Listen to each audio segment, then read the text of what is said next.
If you are picking up way too much loot from the floor or struggle to decide which items are worth listing on the market to sell, then you're at the right place.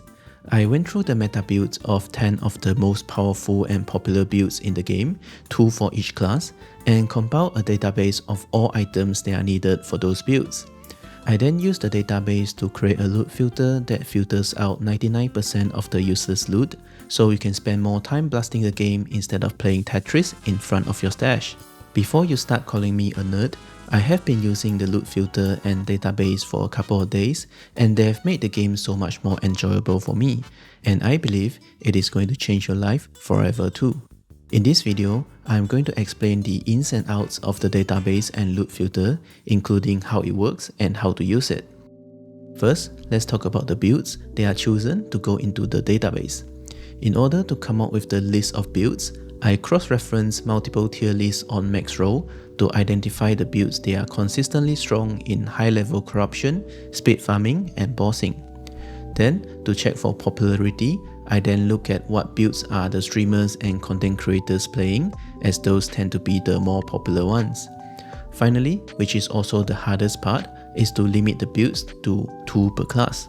I did that to ensure that regardless which class you are playing, you can always get something out of this video instead of hating yourself for playing an off-meta class. If I want to be very optimized, there will probably be 5 builds for the sorcerers and no builds at all for the primalists and sentinels, but that would not be fair for the primalists and sentinel players. So, with all that being said, these are the 10 builds that are selected to go into the database. For Mage, we have the Frostbite Frostclaw Sorcerer and Glacier Sorcerer, Torment Warlock and Wraith Necromancer for Acolyte, Ballista Falconer and Shadow Dagger Falconer for Rogue, Bleed Hammerdin and Rife Void Knight for Sentinel, and last and definitely the least, Lightning Swarmblade Druid and Tempest Earthquake Beastmaster for the Primalist. I'm sorry Primalist players, I hope your class will get more love in the future. The next step is then to extract all the gears and idols used in those builds and catalog them in a list. This is the step that requires the most strategizing and takes the longest amount of time, as there are hundreds of items for these 10 builds, and the list needs to be user-friendly enough to make cross-referencing between the game and the spreadsheet not too much of a pain. In essence, we can break the database down into 3 types of data: unique items, exalted items, and idols.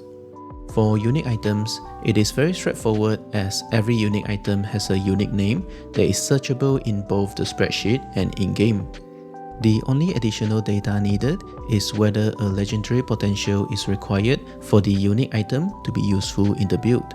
You can identify those items as they will have the LP needed indicated next to their item name. For exalted items, it is much more trickier as each exalted item can have up to 5 affixes, including sealed affixes. In the end, I decided to only include the item base type and the tier 6 or 7 affixes that are required for the specific build. The reasoning behind that is that these 2 criteria are the most important part of an exalted item, and the rest of the affixes can always be manipulated through crafting. This is also the same for Exalt Slam items, as all people care about is their base type and tier 6 or 7 affixes. Finally, the idols. There are 3 components to an idol: idol type, prefix, and suffix. An idol is only good if all these 3 components are correct, so all this information will go into the database.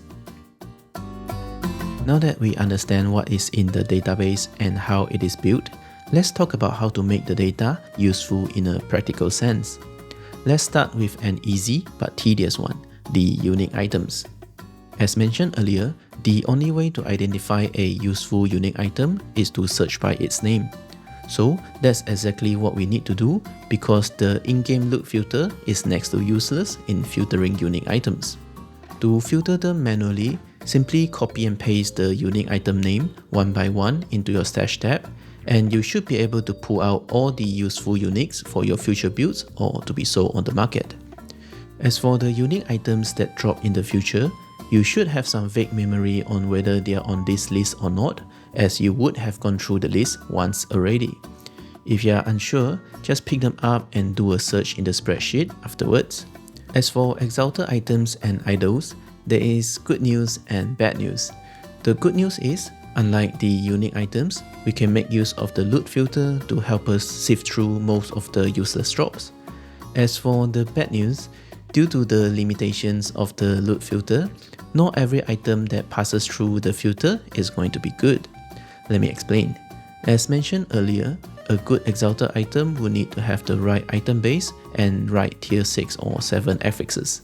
We can easily build those criteria into the loot filter, but if we were to create a rule for each and every item base on the list, we will run into the 75 rules per loot filter limit rather quickly.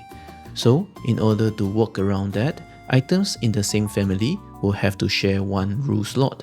For example, all body armor's base types and affixes will have to go into one single rule.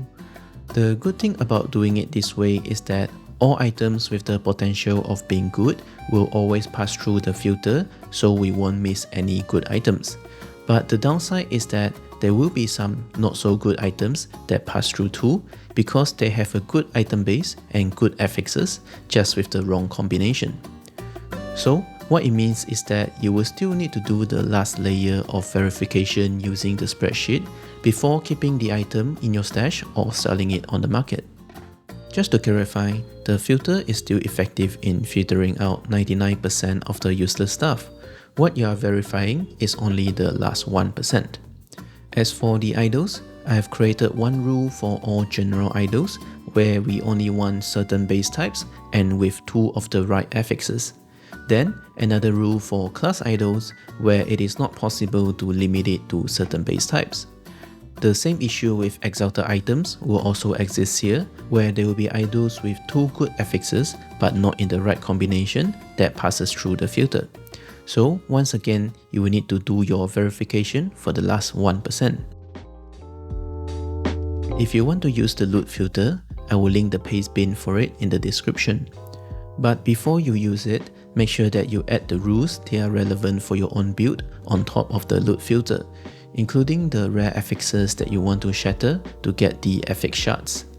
As a bonus tip, to use this loot filter to quickly sort through your existing stash, simply drop the items from your stash tab to the floor by dragging them, and you'll be surprised how little things actually pass through the filter.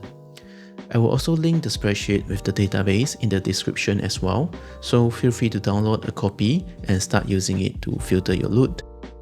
Before I end the video, I just want to add a few disclaimers to set some realistic expectations. First of all, the list is not perfect, as there are only 10 builds in the database. So feel free to add more builds to the database by repeating the steps that I took if you would like. Secondly, there are bound to be some low value and more common items that keep appearing repeatedly as you use this loot filter and database. So I would also suggest that you delete those items from the spreadsheet and the loot filter so you don't have to pick them up again in the future. I am keeping them in for now just for completeness sake. Finally, even if an item doesn't show up on the database, it doesn't mean that they have no value. Affixes like crit multi, cast speed, hybrid health, and movement speed are often useful in a lot of builds. So if you happen to find them on a good item base, they might be worth keeping in your stash or sell on the market. Personally, I've made millions of gold and saved countless hours of loot management by using this method for only a couple of days, and I hope it will help you to do the same. If you have any questions, please feel free to ask in the comment section below. And if this has helped you in any way, all I ask is that you will consider giving this video a like, share it with a friend, or even better, subscribe to the channel. It would truly mean the world to me. Thank you so very much for watching, and I will see you in the next one.